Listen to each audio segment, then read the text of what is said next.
Hello, you wonderful people, and welcome to another episode of Centric. This being a show where I talk about TV shows that are crime dramas. For today's episode, I'm going to talk about Barry, Season 4, Episode 7. A lot of really interesting things went down in this episode, so let's break it down. Today's episode, obviously being the penultimate episode, I thought the intro was interesting. Obviously, I was like, there's no way, Jim actually did the thing he's saying, like, oh, I cut off your arms. I'm like, there's no way he actually did it.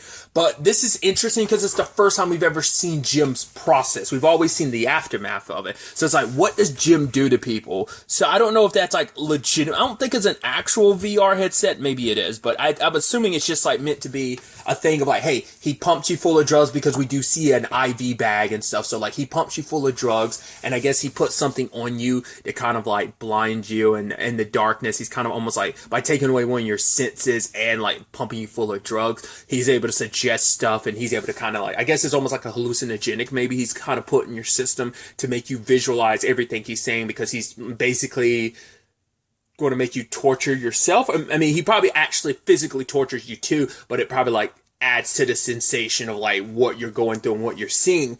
But everything changed. He was picking through his tools about what he was going to do to Barry until Barry mentioned the 250 grand. And it's like, wait, what about the 250 grand? It's like, oh, I gave it to Mr. Cousineau.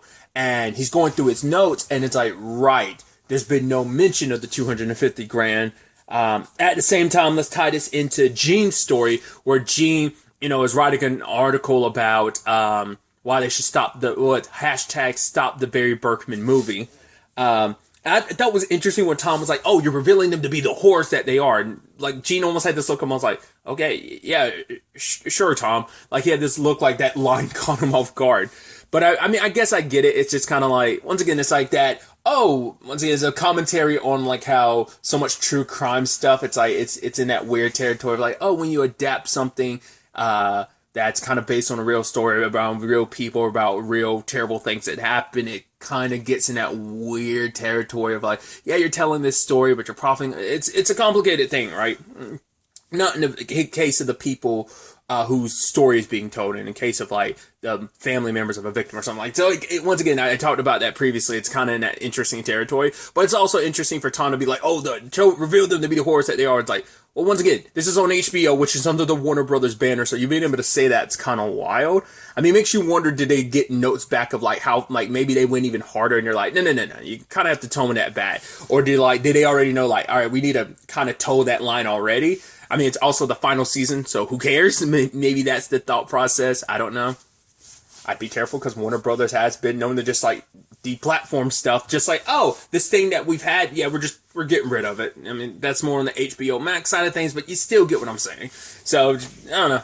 Well, I mean, you're able to poke fun at the company you work for. I mean, some companies let that slide and stuff. I don't know if this is just going so far on the radar that just no one cares. I don't know. I'm overthinking it, but I just thought that was interesting. But either way, getting back to it, and I love that no matter what, all these years later, you think that Gene's a different person, but he's not. I mean, I think that's actually at the heart of the show. It isn't just about whether or not Barry can change. It's also the people around him who, yeah, Barry like had an influence on them. Like that to me is a big commentary of like, okay, so around, whether it's Sally, whether it's Gene, yes, Barry had an impact and effect on their lives, but how much of that is just they already were kind of in their respective situation, and Barry became an easy excuse. Like, don't get it twisted. Like, Barry has complicated their lives, but now it is that thing of, well, Barry's always tried to do what he could to change, and how many of these people have really changed, and how much just kind of, it's just revealed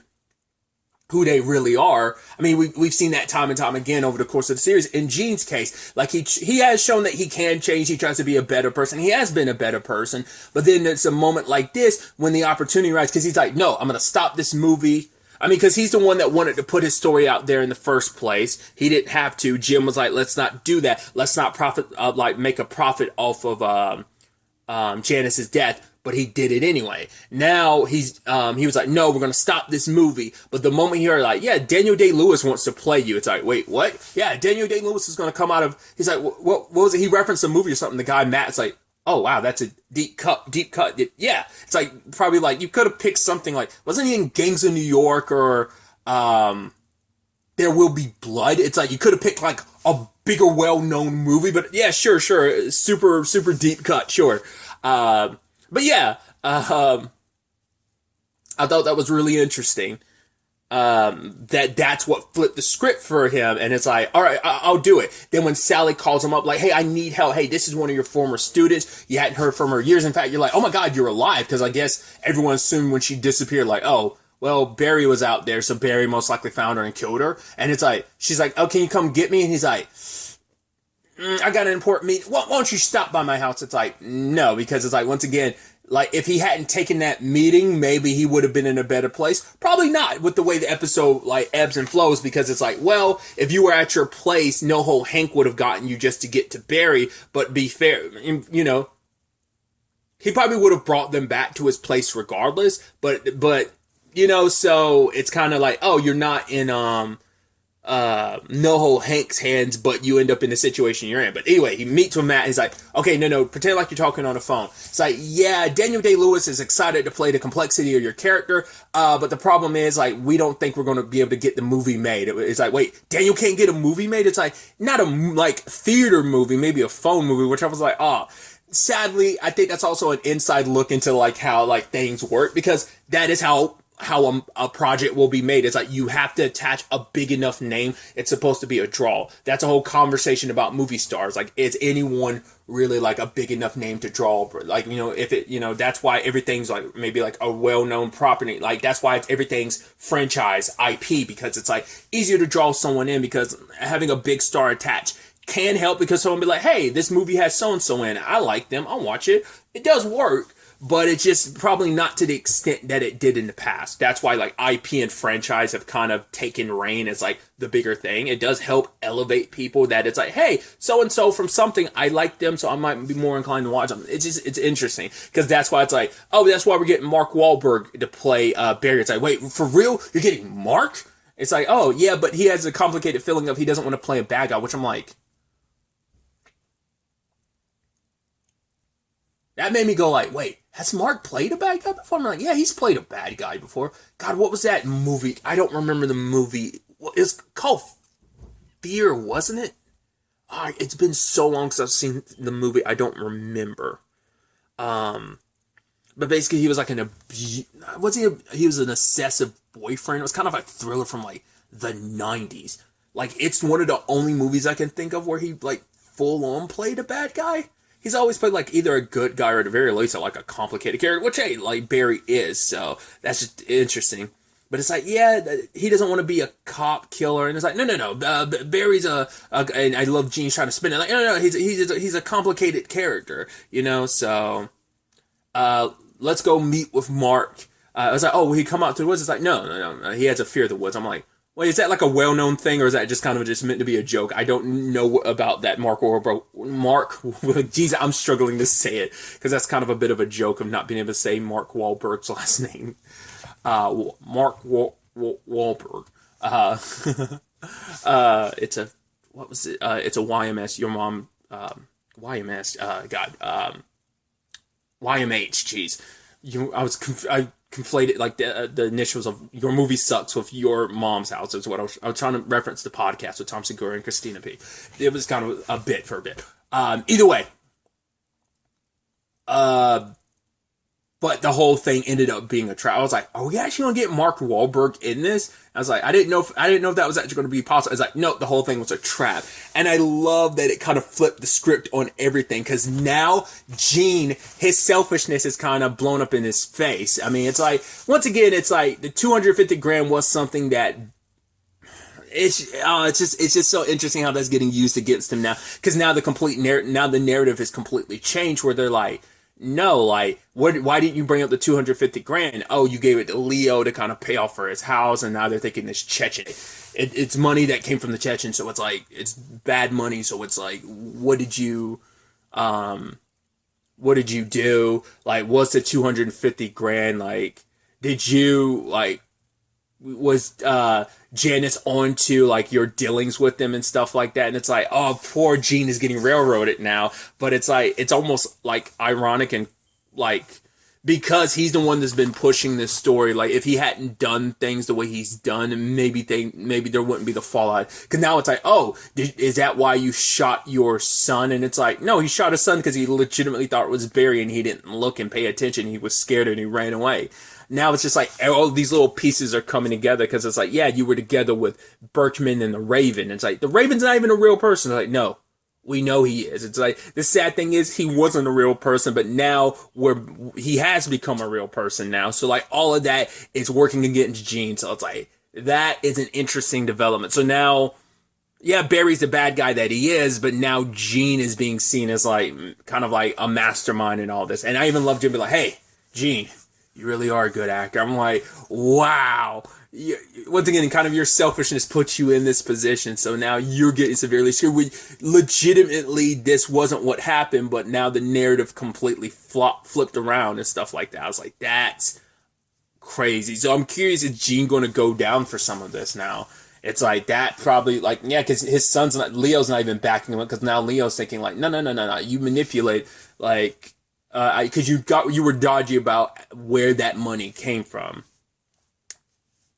Once again, it's just like, yeah, he didn't, like, he accepted the money, but it's like, yeah, because Barry was trying to make him, like, Barry wanted to make everything right. So Gene's omission of that detail and taking the money and doing what he did with it, just now they have all these other strings they're attaching to it. It's just like, oh man, that blew up in Gene's face so hard. So I'm so curious to see where that takes us.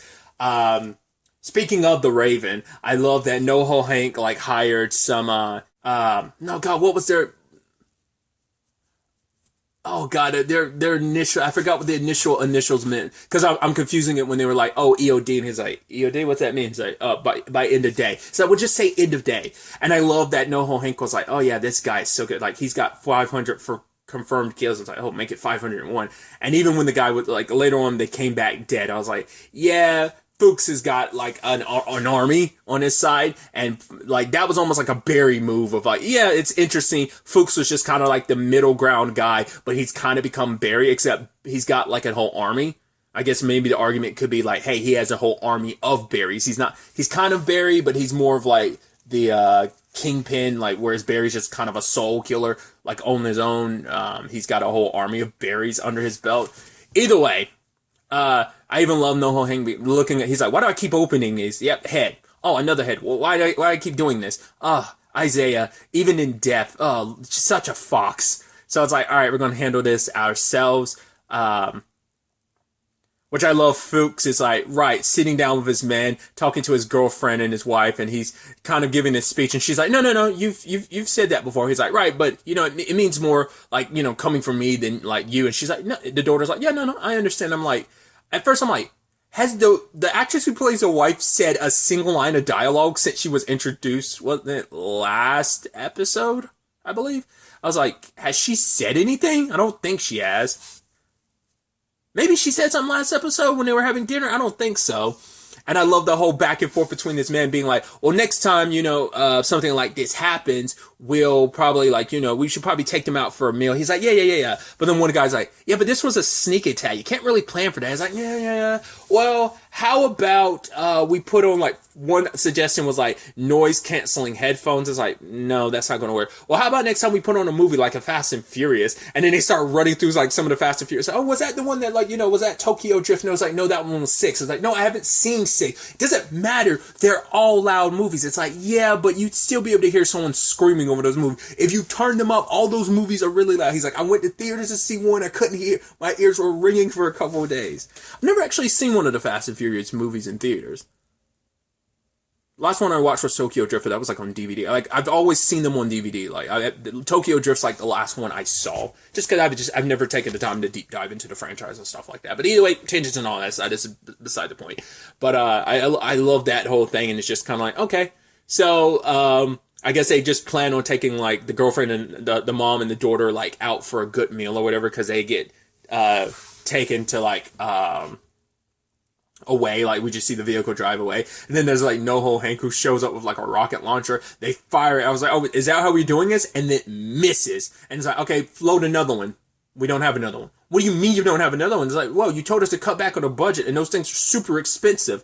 It's like, okay, Fuchs and them immediately notice him, start firing, and I love the shot of just like them driving away. I'm like, I guess that's the only way you're going to get down that hill or whatever, but I'm like, should you really be going towards where they're fighting? Because there's like some of Fuchs' people are on that hill, so it's like they're shooting at you. I'm just like, oh god, is this how Hank's gonna die? But it's like, no, sadly his driver, it's like, oh, of course Hank's gonna get away, but his guy ends up dying in the process. It's like, oh, you killed my driver. He's like, yeah, and I'm about to kill you too, asshole.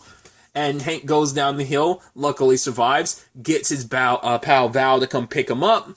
So it's like, all right, cool, let's deal with Kusuno, which flipping things over to Sally, who shows up at Jean's place, and it's like, right, let's, John's like, oh, should we call Dad? And she's like, yeah, I'm calling your dad. We're gonna be okay. And then Mr. Kusuno will come here, and your dad will come here, and they'll talk. And it's like, okay, then what happens? And she goes, and then we'll go back to like our lives beforehand. And she had to pause because this life isn't what she wanted, and now it's like, do I really want to go back to that life? And it's just in that moment, it's like, she started like freaking out. I was like, you're not going to just like abandon John right now, are you? And just kind of run away, are you? I didn't know what she was going to do in that moment. And she sees a nearby cop and she goes over to him. Is that supposed to be the dude she killed last season or not? I can't tell because I don't remember at this point in time. But I'm like, I think that's supposed to be the guy she killed. Because like she sees a guy take off his shades and his eye starts bleeding. And it's like, oh, do you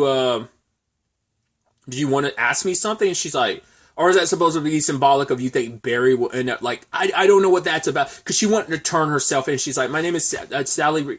But then like she stopped herself and she's like, no. And I'm like, oh, interesting, because NoHo Hank's people are on their way, which they grab up Sally. And I love that the moment NoHo Hank enters the scene, I'm immediately like, wait, have NoHo Hank and Sally ever been in a scene together? Because I'm trying to think, like, do let me know in the comments down below, because I actually can't remember off the top of my head, but I don't think they've ever been in a scene. And even if they were, they've never, like, interacted. I swear they've never even been in a scene together. I was like, that's interesting, bringing these characters together who are so intertwined with Barry's story that have never interacted. Because I'm like, has NoHo Hank and Jean ever been in a scene together? That's what I'm trying to remember. Because they've always known about Barry's acting classes and stuff like that, but I don't remember if there's ever been an interaction between NoHo Hank and Jean. Maybe there has been, and I just don't remember. But the same thing with Sally. I love that he takes off like Sally's wig, and it's just like, Sally Reed. So I guess it's like, right, Barry's girlfriend is still alive. Always kind of, once again, she's one of those factors, just like Jean, that she was always known. And so when he calls up Barry later, it's like, yeah, come here and you'll get your family back. I love that. Like, John is the one like, Dad, please. And then Sally's like, Barry, come quickly. Like, she's so calm about it, which I thought was so interesting. I don't know, man. If Sally's just not in a good headspace, because we also don't know, once again, we didn't get clarity on whether the last episode, I was thinking that was still all in Sally's head, but I'm not 100% sure.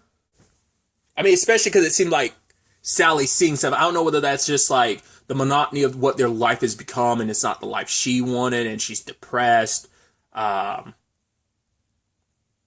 That she just hasn't dealt. I mean, there's like a lot of underlining issues for like Sally, I think, that she hasn't really dealt with, and now it's just manifesting in this way. Like, I don't know if she's like legitimately just losing her mind right now. Like, maybe she's sick or something, or maybe it's just kind of like she's just in such, like, life has become such a mess that it's just like she's delusional. I have no idea.